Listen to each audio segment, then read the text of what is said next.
What's up, everybody? Good morning. Welcome to Philly with Jon Marks on PHLY. As always, presented by Bet Parks and Central City Toyota. Right now on the Bet Parks app, Eagles are 3.5-point favorites over the Commanders down in D.C.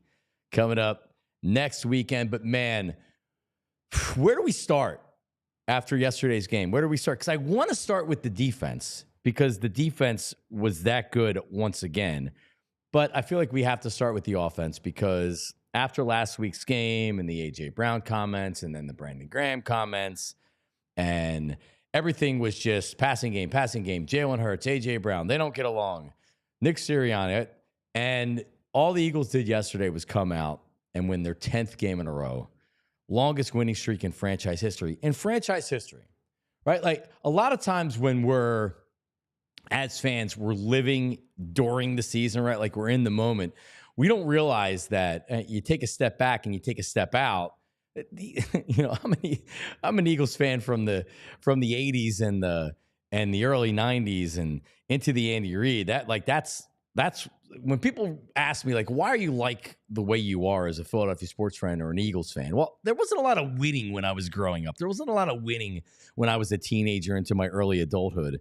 So what the Eagles are doing right now, and really what they've done here in the last half a decade to almost a decade, is unbelievable. And 10 games in a row, they beat the Steelers yesterday, a dominating win. They beat a good team, a very good team in the Steelers, and they did it in dominating fashion. And now the number one overall seed has opened up with the Lions losing yesterday. I'll make this statement from the start. The Eagles are the best team in the National Football League and are the clear favorite to win the Super Bowl. Clear favorite to win the Super Bowl because they are as well-rounded a team as anybody in the NFL. The offense showed you yesterday that they need to be a passing offense. They can very much be a passing offense. We've seen Saquon Barkley, who got injured yesterday a little bit. We'll talk about that more in a little bit. But we've seen the running offense be dominant. Special teams, Jake Elliott hit all his field goals, hit all his extra points yesterday. So you have what we call in the business as complimentary football, and they're doing it better than anybody in the NFL. Let's start with Jalen Hurts and A.J. Brown and DeVonta Smith. And that offensive line, Jalen Hurts yesterday was fantastic. We had seen him be very efficient and did what he needed to do to win games in the passing offense because, honestly, they weren't asking him to do a lot of things. It hadn't been a great run for Jalen Hurts in the passing offense in recent weeks. But what Jalen did yesterday, 25 of 32, 290 yards. 2 touchdowns, no interceptions, passer rating 125.3. AJ had over 100 receiving yards. DeVonta had over 100 receiving yards. Both had touchdowns. DeVonta had a career high in catches yesterday. And the offense looked unbelievable. The passing offense looked great. The rushing offense yesterday, it didn't look great. Doesn't need to. The rushing, passing doesn't need to be great every week at the same time. They looked fantastic yesterday. And Jalen Hurts reminded a lot of people that when they need to throw the ball and they need to be a passing offense, they can do it. He was decisive yesterday. They were getting the ball out of his hands quickly. He was confident throwing the ball down the field. It was a really, really good performance from Jalen Hurts and company.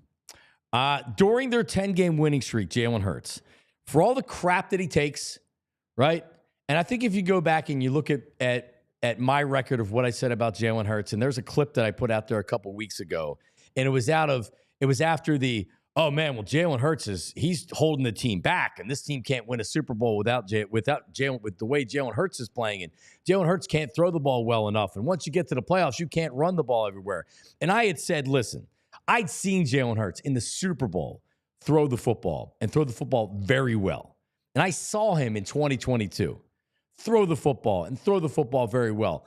It was up to Nick Sirianni and Kellen Moore to get the passing offense going. They had gone so long with them not needing to do that. They didn't need to throw the ball 40 times a game. They didn't need to say, hey, Jalen, you got to sit back there and win games with your arm. They didn't need to do that. And Jalen showed yesterday that when push comes to shove, he can throw the ball, and he can throw the ball fine, more than fine. to win games. During their 10-game winning streak, Jalen Hurts, they've won 10 straight games. They could win 13 games. They could win out into the playoffs. During the Eagles' 10-game winning streak, 26 total touchdowns. 26 total touchdowns. 3 turnovers. 1,962 passing yards, 426 rushing yards, and a 10-0 record. The Eagles are not winning in spite of Jalen Hurts, as some people would have tried to make you believe just a couple weeks ago. They're winning very much because of Jalen Hurts and because they have a very, very good team. All right, let's talk about the defense for a second. Number 1 ranked defense. Dominating again yesterday. They held the Steelers to 163 total yards. Now, to put that in perspective, that is the fewest amount of yards that the Steelers have gained since 2011. 13 years since the Steelers have gained that few yards in a game. 163 total yards, outgained the Steelers 401 to 163. That's the biggest yardage differential by any team over the Steelers in 26 years. The performance yesterday by the Eagles against a very good Steelers team, a dominating defense of Steelers team, was nothing short of fantastic. They held the Steelers to 2 total yards in the first quarter. So think about what happened. You had a fumble and you had another fumble. It was right there for the Eagles to blow that game in the first quarter, giving the Steelers the ball right there to score early points. And then it's like, oh my God, what's going on here? No, the defense stepped right up. They did. Look at the first quarter. All right. Steelers punt after getting pretty much no yards. Eagles kick a field goal. Steelers punt again, and then there's a fumble. There's a fumble. But they get nothing out of it. The Steelers literally get nothing out of it. All right. Then there's the punt and the fumble. And again, they're held, and the Steelers kick a field goal, and they get 3 points. They could have given up a touchdown on one of those drives. They could have given up 2 field goals. They could have given up 2 touchdowns in that drive. They did not. The defense, especially early, made sure that the Steelers weren't getting an early jump on it. First in the NFL in yards per game, the Eagles defense. Second in the NFL in points per game, the Eagles defense. And they dominated the Steelers yesterday once again. Nolan Smith, another sack, 2 tackles for a loss. How about Josh Sweat, who a lot of people look at and said, oh man, well, he's not living up to that contract. Man, Josh Sweat has 8 sacks now on the season and is very, very good. He may have double-digit sacks once again yesterday. And then the rest of the guys, from Nakobe Dean to Zach Bond, who had another good game yesterday, to everybody across the defensive line, to everybody in the secondary, they just lock guys down week after week. This defense, I mean, honestly, the biggest shock of anything, I knew Saquon Barkley was going to have a big year. You had to expect the Eagles offense was going to have a good year. They're talented. They have 2 great receivers. They have Jalen Hurts. This defense, being the number 1 ranked defense in football, is shocking. And the way that they're doing it week after week it's amazing. Since the bye week, I don't think they've given up more than 20 points in a game. Their defense hasn't given up more than 20 points in a game. They're unbelievable. Jalen Hurts yesterday was excellent. The passing game was excellent. The defense was excellent. But think about it right here. All right? 6 minutes to go in the third quarter. The Steelers have trimmed the lead to 7 points, and they're driving. And they get down. Whoop! Najee Harris fumbles a pitch from Russell Wilson. Darius Slay recovers the fumble. Eagles take over. They go 74 yards and 13 plays for a touchdown that puts them up 27-13. Second half drives for the Eagles, because there are only 5 drives in the second half total.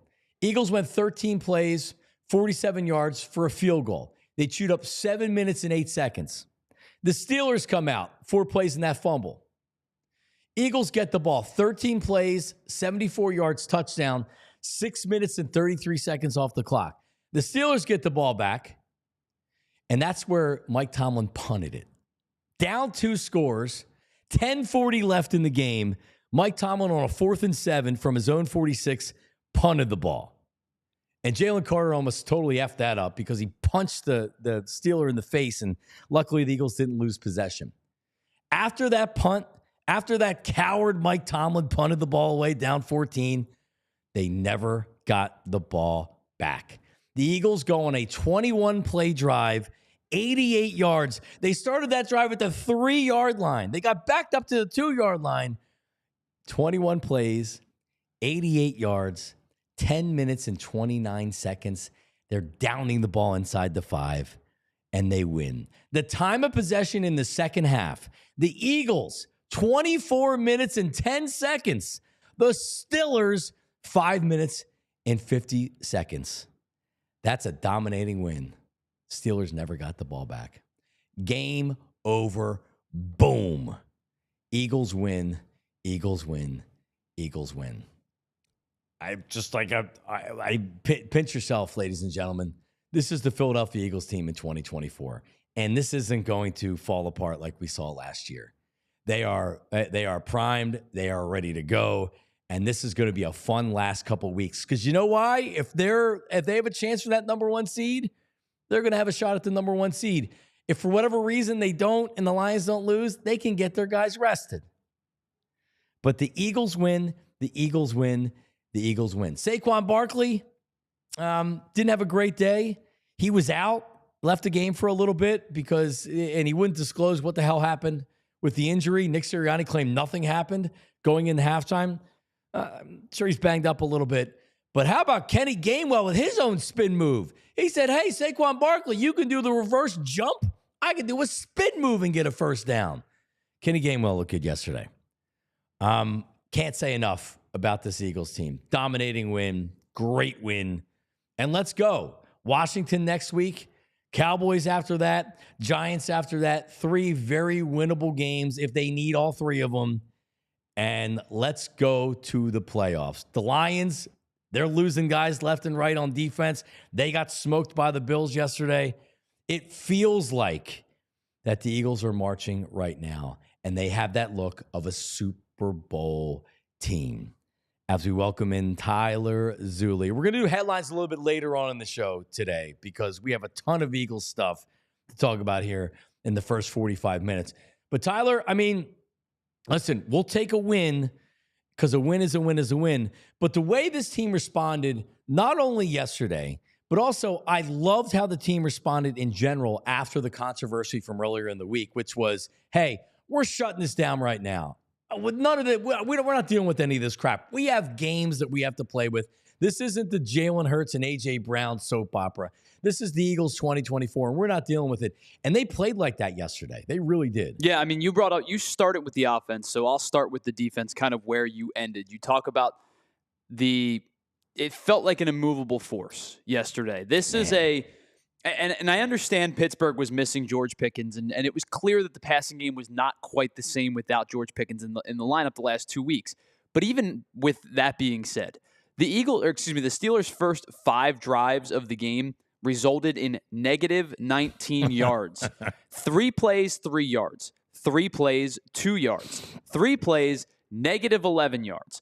4 plays, negative 8 yards. 3 plays, negative 5 yards. They picked up 3 points, and the only reason they picked up 3 points was because of the fumble on the punt that allowed them to settle up in field goal range to begin with, because they went backwards on that drive too.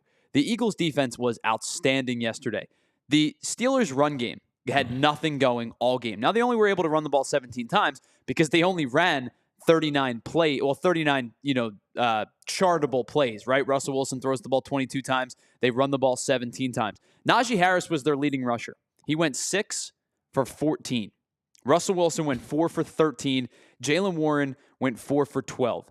They had one run from Justin Fields for 8, 2 from Cordero Patterson for 9. The Steelers ran 17 times for 56 yards. They averaged 3.3 yards a carry. Their long was 8 yards. They did not have a double-digit run the entirety of the game. The Eagles' defense yesterday was so darn good. And in a time where it felt like the Steelers were maybe crawling back into the game a little bit, they scored the touchdown, their first really lengthy drive of the game, 11 plays, 70 yards. They're able to get a field goal right before the half. It's 17-13 at the end of the half.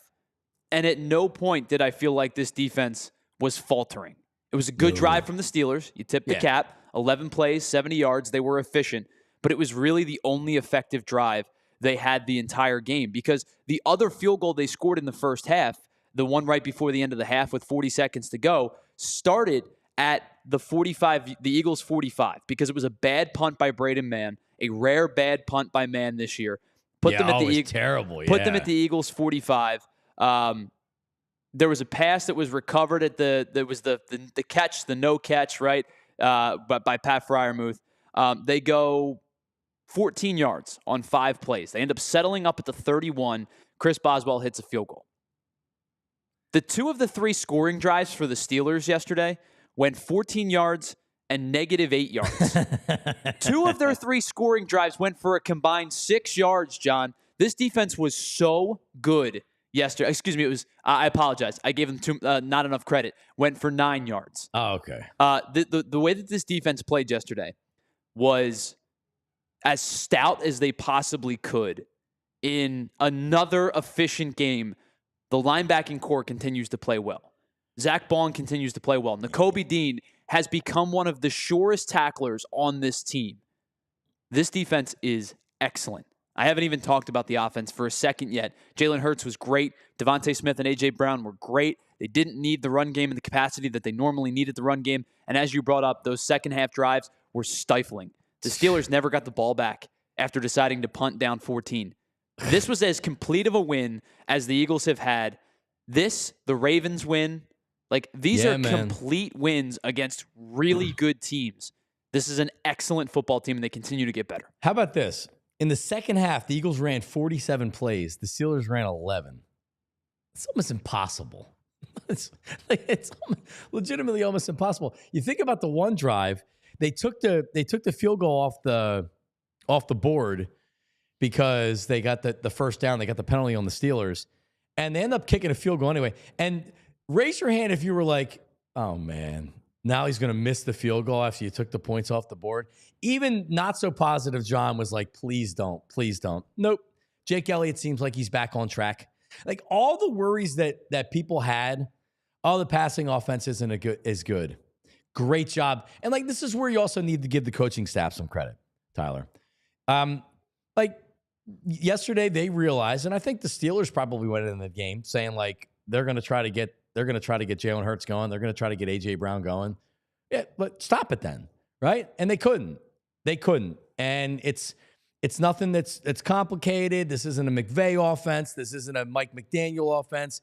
But try to stop them. And they couldn't yesterday. And it was a dominating performance. This isn't a complicated team, right? At all. This is how we're going to beat you. We can run the ball, we can pass the ball, and our defense is excellent. And that's what you saw yesterday. You saw a team that is saying, we'll beat anybody in the NFL.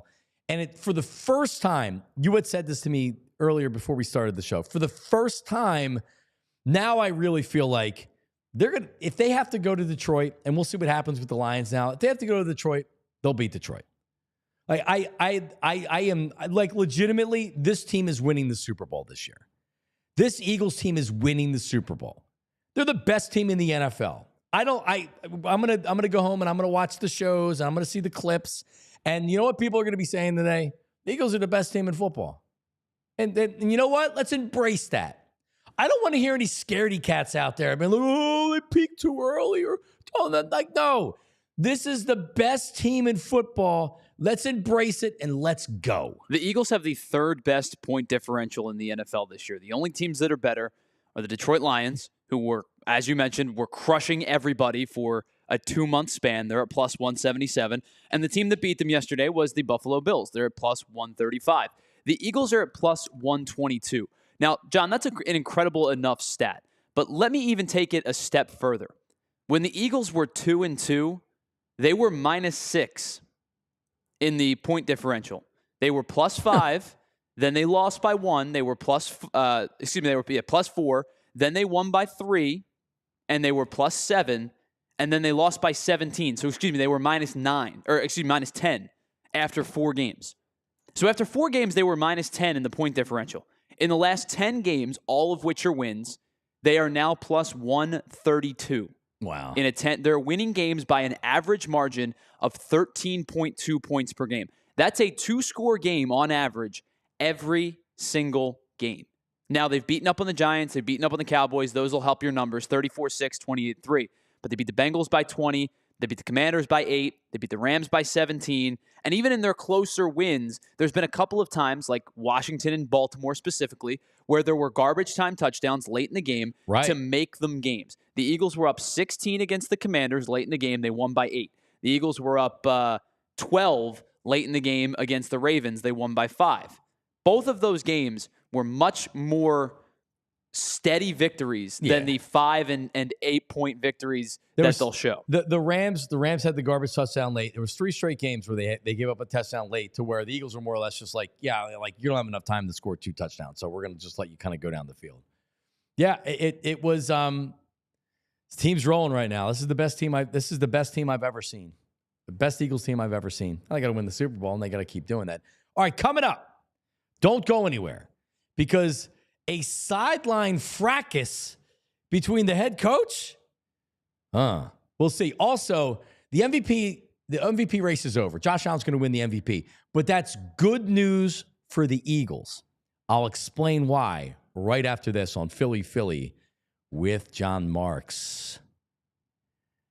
Hey, Glatt Hair Restoration, now by Morgenstern Medical, under the direction of renowned plastic surgeon Dr. Ken Morgenstern. So check it out. If you're losing your hair, it's simple. If you're losing your hair, call Glatt Hair Restoration. Reach out to me. Check out their website, glatthairmctr.com. And in fact, contact me. Email me. DM me at Jon, Jon Marks, Marks Media. That's on all socials. JohnMarksMedia@gmail.com. Email me. I have pictures. I've documented the entire process of my hair restoration procedure. So I can show you what I look like before. I can show you what I look like after. I can show you what I look like the day of the procedure, the day after, the week after, whatever. Because guess what? If you don't want anybody to know that you had this done, and believe me, there's some colleagues in the media that went to Glatt Hair Restoration, didn't tell anybody. I have friends in my personal life that have had this done, didn't tell anybody. You don't need to tell anybody. See, I tell people so you don't have to. Glatt Hair Restoration. Most experienced. Their hair team has over 30 years of experience. Hair is all they do. Trust me when I say they're experts. Lisa, Cheryl, the whole team over there. I can hand you off to them. Reach out to me. Hey, I heard you talking about it. I have literally dozens of people over the years reach out to me. And I just say, hey, let me introduce you via email, and you guys can take it from there. But if you're saying, I don't know about hair restoration, the procedure, well, listen, there's a lot of other things out there. If maybe you're just starting to go bald or you're worried about the thinning, Glatt Hair has something for all stages of hair loss. Leading edge treatments for prevention and restoration. It's not just about restoration. It's about innovation. Their breakthrough treatments, they really dramatically will change your life and change your hair. Bald's now optional. 610-980-4000. The hair team is standing by right this second at 610-980-4000. Or the website with before and after pictures, including mine, is glatthairmctr.com. That's GLAT hair, MCTR.com. Let's talk about Rite Aid for a second. I'm actually feeling better, even though my throat's better, but I'm still kind of sick. But I am, again, it's almost impossible. All 3 kids are on antibiotics again. So get the flu shot right now. Trust me. You don't want to miss out on all the holidays that are coming up. A flu shot at Rite Aid, you can really help. Ask your pharmacist for a vaccine review or recommendations, because the CDC recommends getting a flu shot every year because a person's immune protection from vaccination declines over time. Help protect yourself against the flu by getting your annual flu shot at Rite Aid today. The CDC says that the vaccination may reduce a child's risk of severe life-threatening flu by 75%. Protect your family, protect yourself by getting the flu shot at Rite Aid. Actually, because when you go to Rite Aid, you want to stock up on cough and cold, flu, everything you need, including this energy drink right here. I went and I picked up a couple of prescriptions yesterday, and I got the Monster Energy drink. So while you're at Rite Aid, get everything you need. Walk into your local Rite Aid or schedule at riteaid.com. State, age, and health restrictions apply. Ask your Rite Aid pharmacist for details. All right, we're back. What's up, everybody? And this monster, actually, Tyler, I know you're a connoisseur of energy drinks, and I actually am now looking at. Yeah, I'm probably gonna stop that, but yeah. So this is, what is it? 150 per can of the caffeine, but this is a ultra peachy keen, and it's delicious. Not too sweet, tastes good. All right. So the sideline fracas. So Jalen Carter, and by the way, I think the obvious answer is the refs effed this up, but so it's a punt. Mike Tomlin, the coward, down 14 from his own 46, especially the way the game's going. I know that you're saying, like, all right, well, you punt the ball with 10 minutes to go because you hope to get a 3 and out. You get the ball back with like 8 minutes, 7 minutes to go, and then you go down, score a touchdown, down and score a touchdown, right? There's a ton of time left, theoretically. Theoretically, but did the way the game was going, did anybody actually believe that? I mean, it's not the. It felt like that was a call that you make in 1995, where it's like, oh, you don't go for it from your own 46. You punt the ball and you get it back. I was shocked that he didn't go for it. I was too, and I get, like, so here's the thing. We've talked all year about how good the Steelers defense is, and it is good, and it's been excellent for a majority of the season. They weren't stopping the Eagles' offense in the second half, even though they held them to a field goal in the opening drive. And, like, the game was still in reach, I guess you could say. They had 26. The Eagles had 26 plays on their first 2 drives. Right. That defense was tired. They were gassed, and the offense wasn't helping them out. And Russell Wilson didn't play particularly well. The run game we talked about wasn't particularly strong. So I think in that scenario, you have to take your chance, because if you don't convert, the likelihood is you're probably losing this game anyway, but you punt the ball back and then you never see it again because the Eagles pick up a 4th down conversion. They pick up multiple 3rd down conversions. They really just, like, efficiently chopped that drive up into little consumable pieces and never gave them the football back. And Nick Sirianni talked about it after the game in the locker room. He was saying, you just executed a 4-minute drive in 10 minutes. Yeah, you're right. You did exactly what you needed to do. Didn't it feel like 2017, and in particular, I go to the Chargers game where the Eagles had the lead and they never gave it back. The LeGarrette Blount game. The LeGarrette Blount, where it's just like, you're not going to stop us. We're going to keep getting first downs. That's what they did. Yeah. And like you had said, the 3rd down, like, it just felt like every 3rd down they had, they were converting, whether it was throws, whether it was runs. And we know what they do with the tush push on 4th down or whatever. But Jalen Carter on the play, and if you look at the replay, the ball was not punted yet.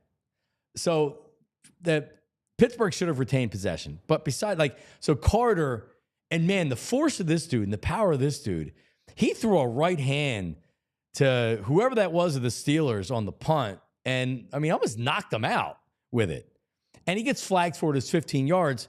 So over on the sideline, you know Nick Sirianni. Nick Sirianni's a friggin' hothead, and he was pissed. It's a play that you can't do. It didn't end up costing him, but still, it's like, man, you can't do that. So I guess he confronted Jalen Carter on it, and the defensive line coach of the Eagles, I guess, wasn't having it, because the video that you see is Clint Hurt, and he's just not getting in between them. He's like getting kind of pissed, and he's having words with Nick Sirianni. Now, cooler heads prevailed. They hugged. Sirianni talked about it, and I thought handled it very, very well at the end in the post-game press conference.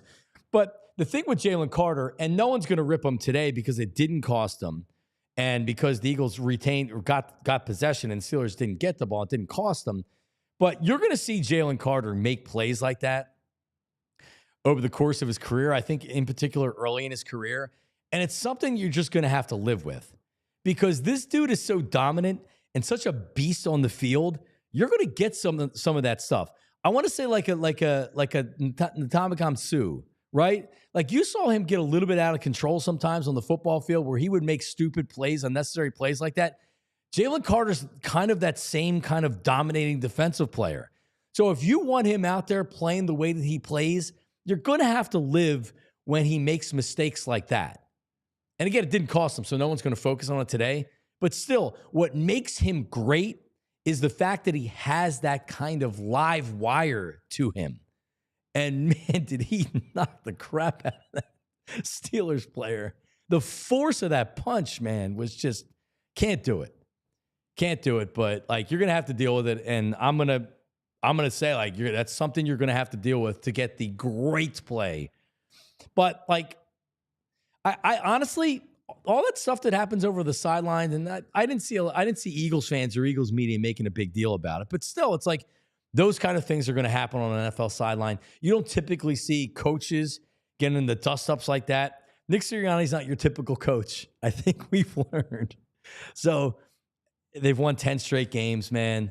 Nick Sirianni, for all the crap that he's gotten, and I've been a part of the people that have probably dished out the crap. They've won 10 straight games, people. 10 straight games. I think the Eagles, their coaching staff, their players, at least right now, and I say this like knowing there's a cap on this, right? You can't do crazy stuff, right? But what I'm about to say is I think they have earned the benefit of the doubt when it comes to, okay, it happened. Let's move on. Because they're 12-2, they're winning games, they're responding.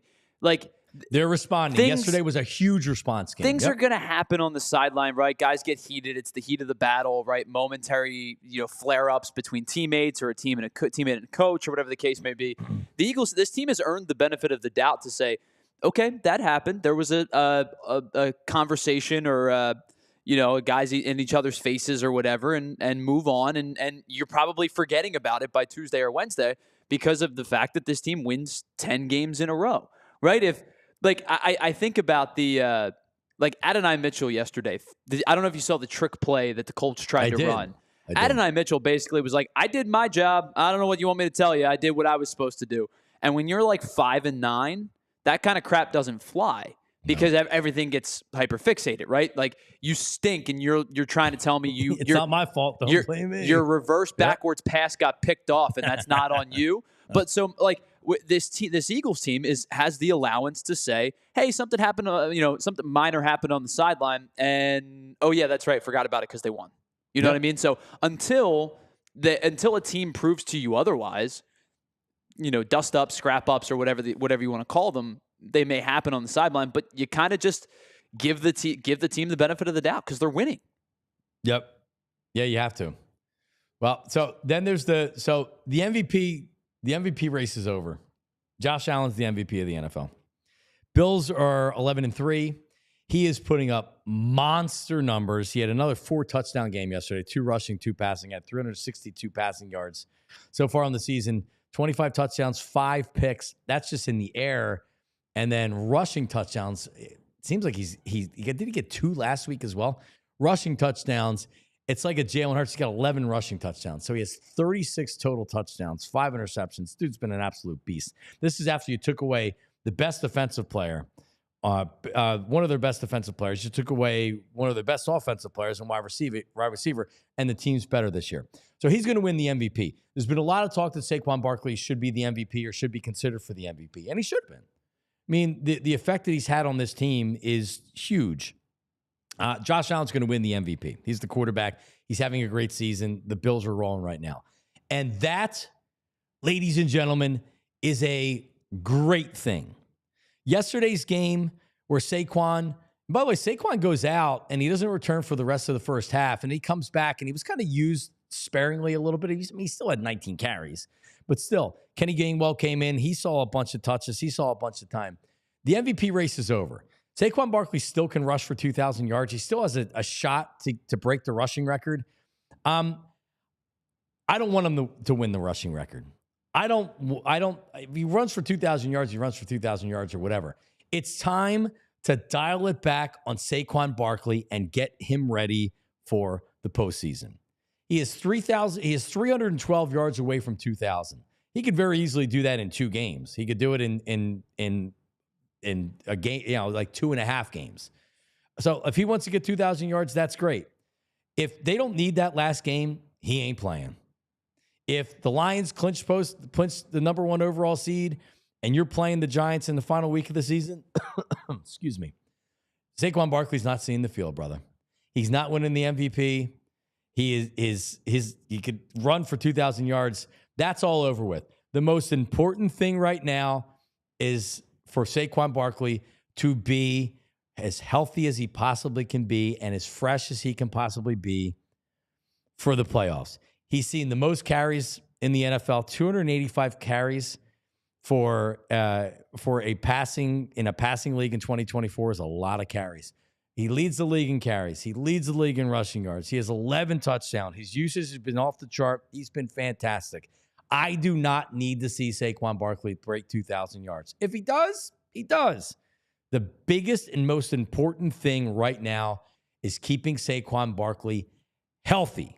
He does not need to be out there taking as much punishment as a running back can take in the league.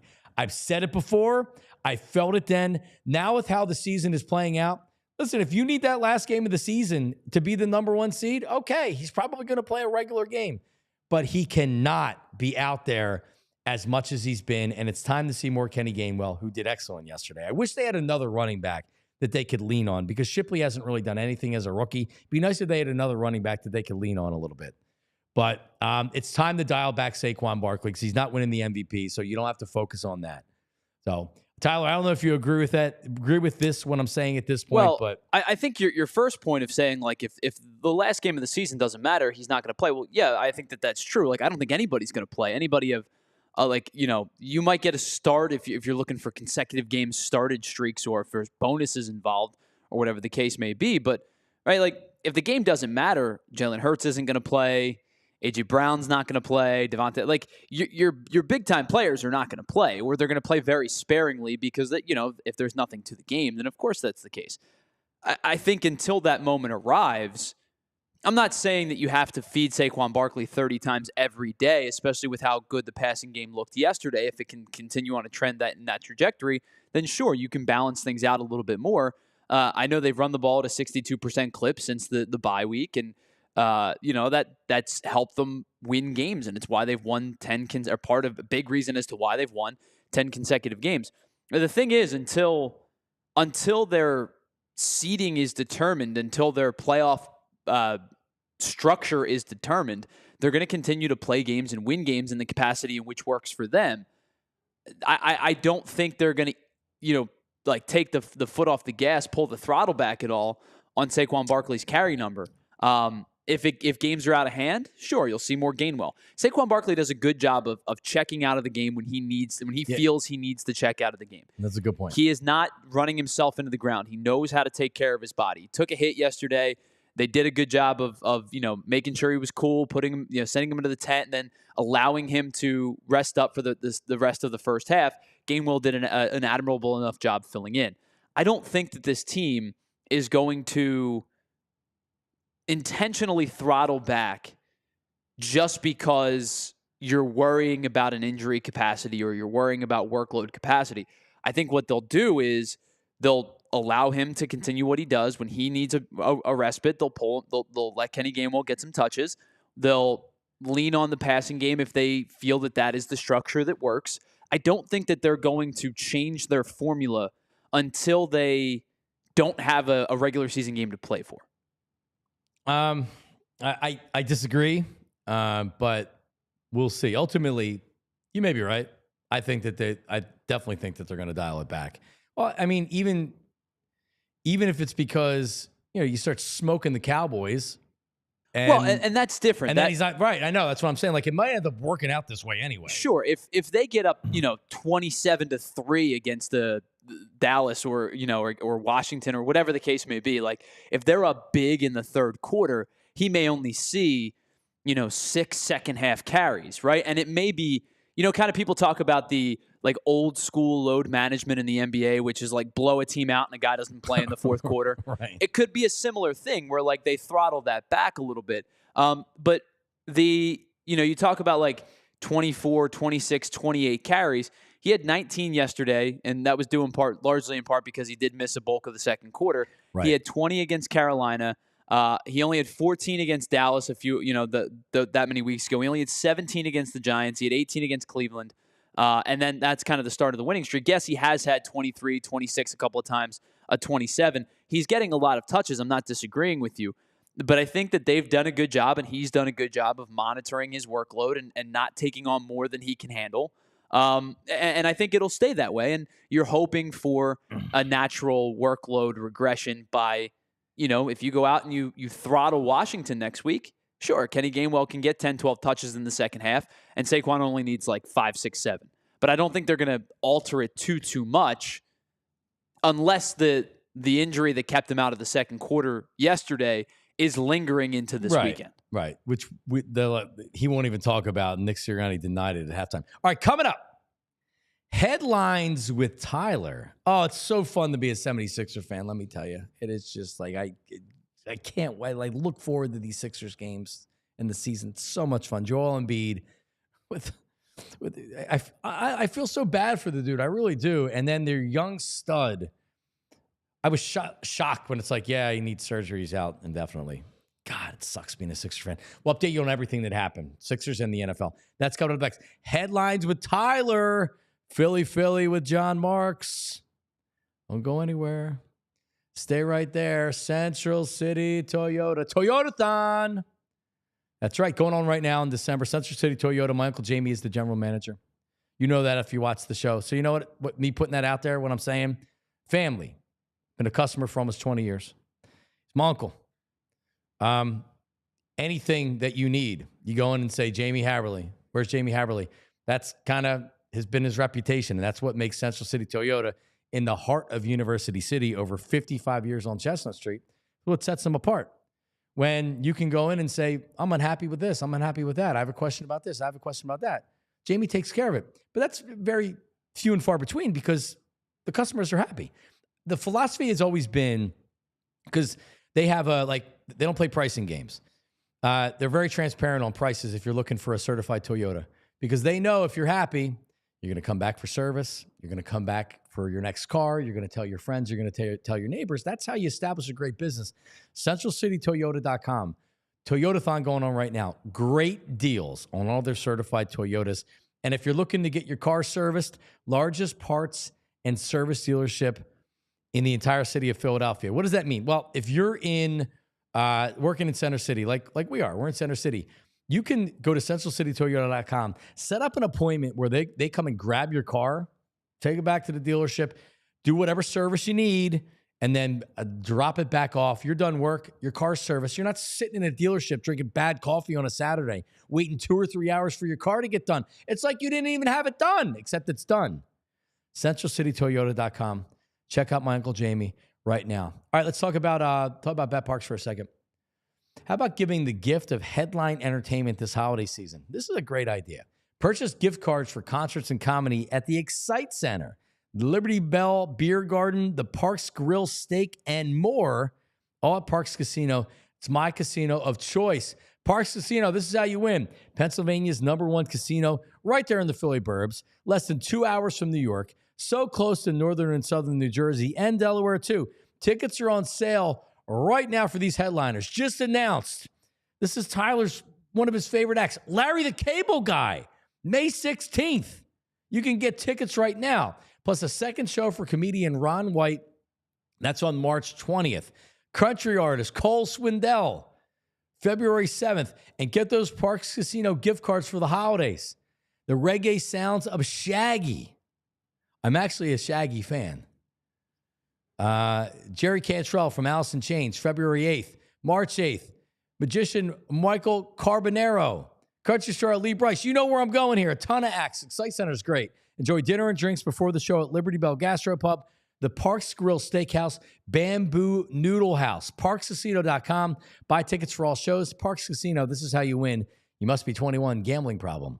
Call 1-800-GAMBLER. Hoo-ah. There you go. Actually, I'm a big Shaggy fan. Can you name any Shaggy songs? I know you. What Wasn't Me is the only one I can think of. I don't even know. Is that the name of the song? I just know the song. What is it? wasn't me. Yeah, I think that's probably his. That's probably his big one, right? Yeah. Well, he did Mr. Bombastic, funny, fantastic.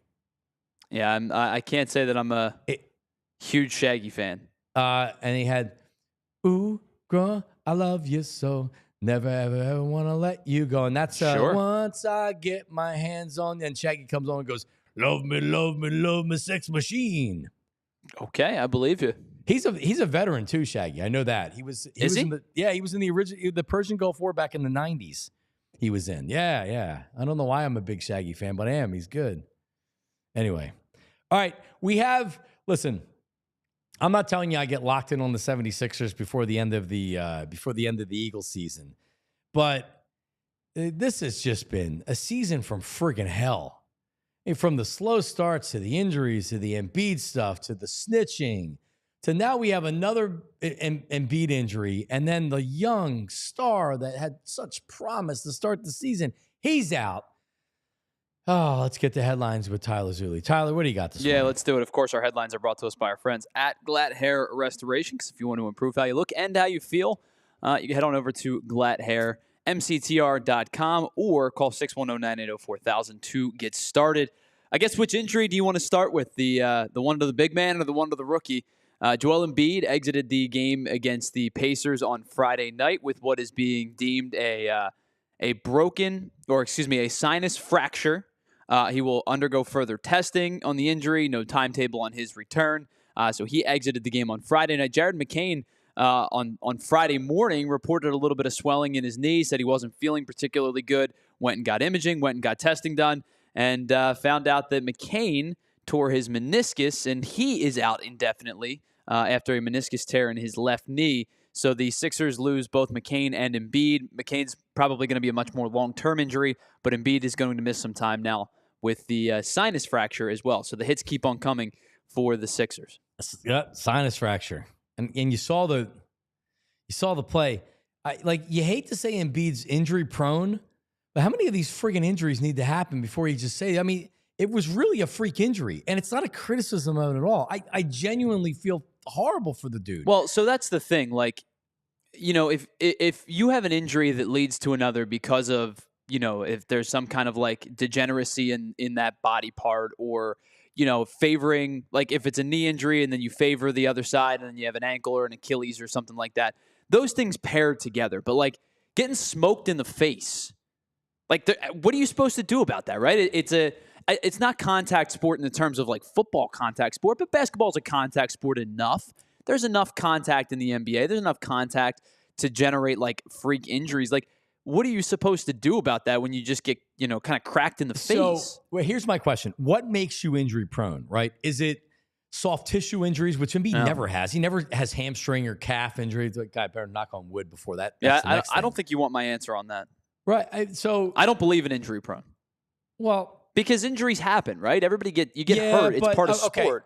Agreed, but you would agree that some players are more prone to injury than others, right? Like players, their body breaks down easily, more easily than others. Joel Embiid has missed a lot of time due to injury, yes. But again, like if Joel Embiid injures his leg, right, and then he gets smacked in the face and breaks a bone in his face, the two don't correlate, right? They're two entirely separate injuries. No, I know, but he's broken his orbital bone twice, and now he broke his sinus. Like it's unprecedented. It's like, at Veterans Stadium, how so many of Phillies players have gotten brain cancer. Like, and if you look at from the general public to Phillies players have gotten brain cancer, it's almost impossible. There has to be some type of contributing factor why these Phillies players are getting this cancer, these players that played at Veterans Stadium. Like, again, like I don't want to say he's injury prone because that just makes it a negative, because that's nothing that he's doing. Like, it's like if he's out of shape or like, then that's how he's pulling hamstrings or like whatever. But that's not what's happening. He literally, the guy came down on his friggin' face and broke it. Well, that's what I'm saying. That's a freak injury that has nothing to do with any of the other injuries that he sustained. Even in this particular case, even the orbital bone fracture that he had a couple of seasons ago, they're entirely separate, right? An elbow to the face, I know, and the guy comes down and hits him in the face. They don't correlate, right? So it's hard for me to sit here and say, well, like, yeah, it's But factually speaking, he's missed a lot of time. Faces breaking, I guess, is my question. Not that it matters. I don't know the answer to that question. Oh my God, poor guy. Yeah, I don't know the answer to that question to say like how it just wrong spot at the wrong time, I guess, in two separate instances. Man. Anyway, that game the Friday night, which was marred by injury conversation, the Sixers do lose 121-107 to the Pacers. They're 7-16 on the year. That's a horrible game. They are back at it tonight against the Charlotte Hornets, who will be their opponent each of the next two nights, or each of the next two games, I should say, tonight. And then they don't play again until Friday on the 20th. It's a home and home with Charlotte. They're in Charlotte tonight, back at the Wells Fargo Center tomorrow. Flyers over the weekend played just once. They played on Saturday. The Minnesota Wild win this game 4-1. Not necessarily a surprise. The Wild have been kind of a buzzsaw this year. They improved to 26-4 on the regular season, and they have the second most points in the Central Division, the second most points in the tied for the second most points in the NHL with the Capitals. The only team with more is the Winnipeg Jets with 45. The Jets have played one more game than the Wild, but the Flyers lose 4-1 to Minnesota on Saturday. Snaps a modest 2-game winning streak, and the Flyers fall to 14-13-4. On the year. If you take a look real quickly at the Metropolitan standings, they are 7 points back of the Carolina Hurricanes, but they do hold a 1-point lead over the New York Rangers and the Pittsburgh Penguins. The Flyers have played one more game than the Rangers, but have played one less game than Pittsburgh. Yeah, at least they've been fun to watch. I don't know what's going to happen by the end of the season, but I thoroughly enjoy watching the Flyers and following the Flyers this year. Jared McCain going out indefinitely. Joel Embiid, I don't like how long is this going to go out for? It's just... At least before when Embiid was out, it's like, well, you got McCain and Maxey, and then Paul George comes back. It's just a freaking disaster. I don't know. Really, it's depressing. Joel Embiid said he's depressing. It's depressing. It is. I'm just so sick of it. I don't know. Did some NFL stuff yesterday too as well. Tyler. Yeah, a couple of news and notes. Patrick Mahomes suffered what is believed to be an ankle injury. He's listed as week to week. Yeah. He had a high ankle sprain a couple of years ago, if you remember. Didn't force him to miss any time. He was a different quarterback, but he ended up winning the Super Bowl anyway with the high ankle sprain. The Chiefs win again. They're 13-1.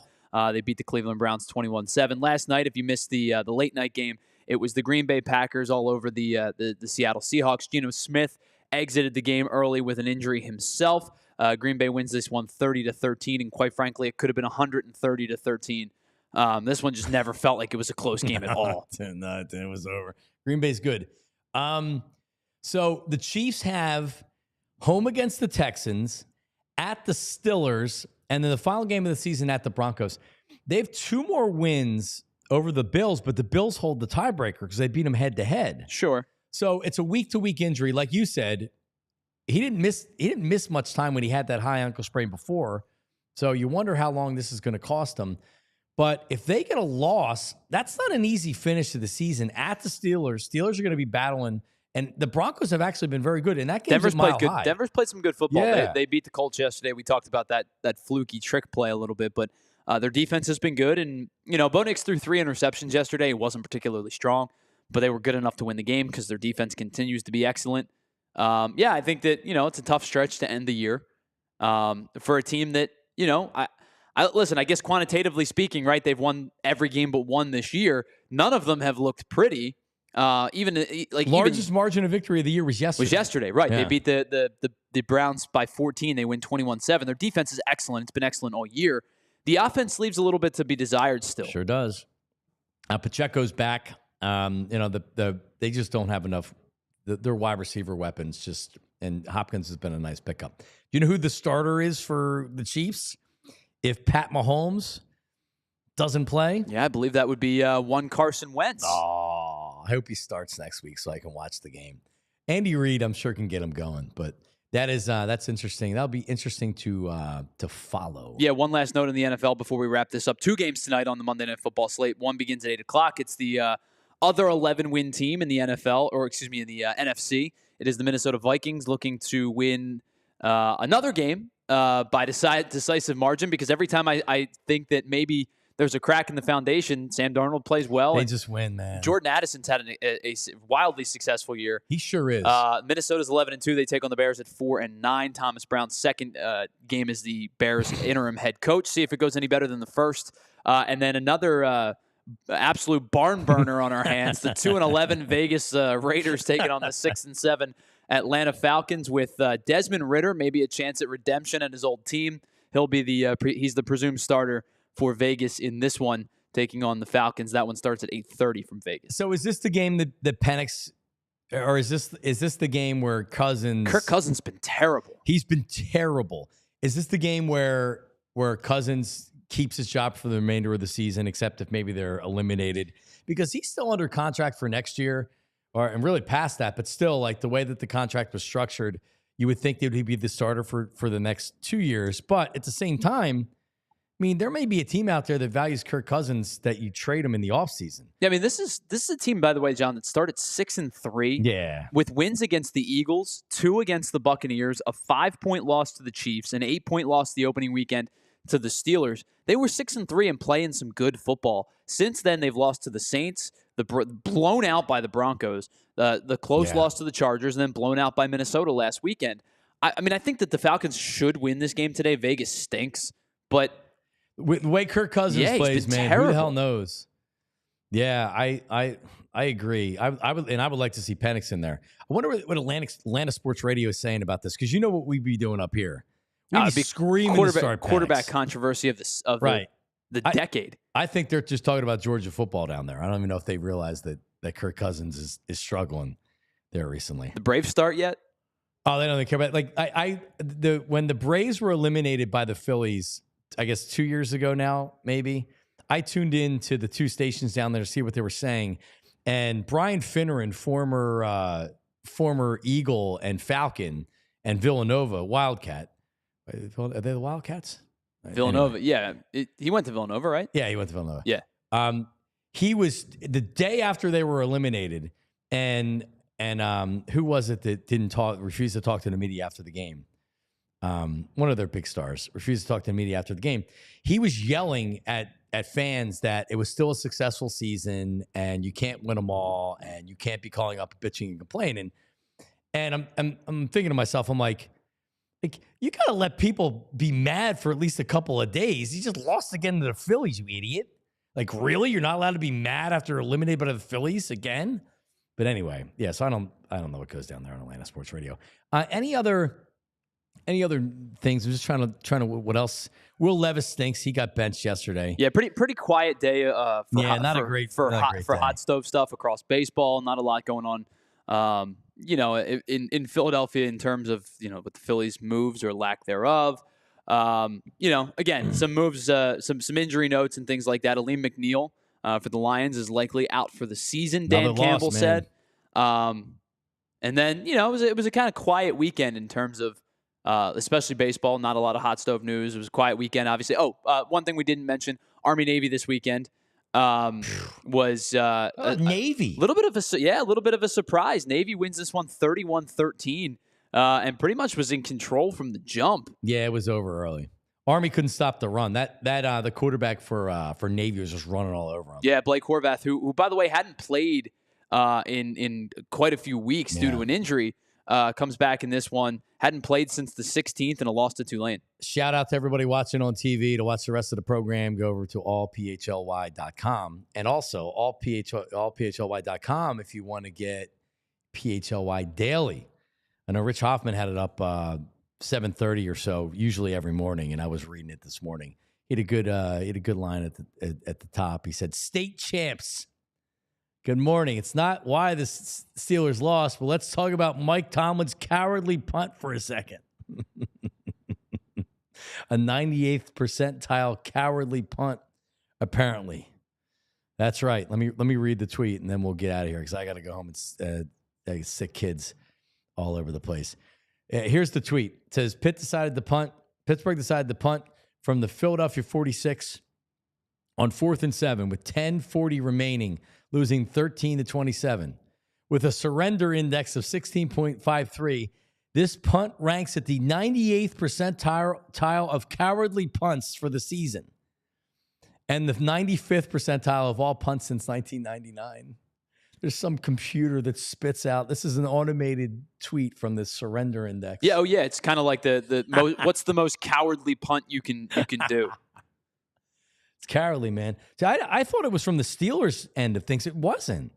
It's from the Eagles 46. Makes it even worse. It makes it even worse. At least on the other side of you're like, all right, well, like you're on 46. If you don't get it, it was 4th and 7. It's not like it was 4th and 2 or 4th and 3. But still, the game's over at that point if you just punt it away. It's unbelievable. All right, man, listen, we're back tomorrow. Go to Ant. He's live right now, and we'll be back tomorrow. A lot to talk about. Now tomorrow we can focus on the Lions.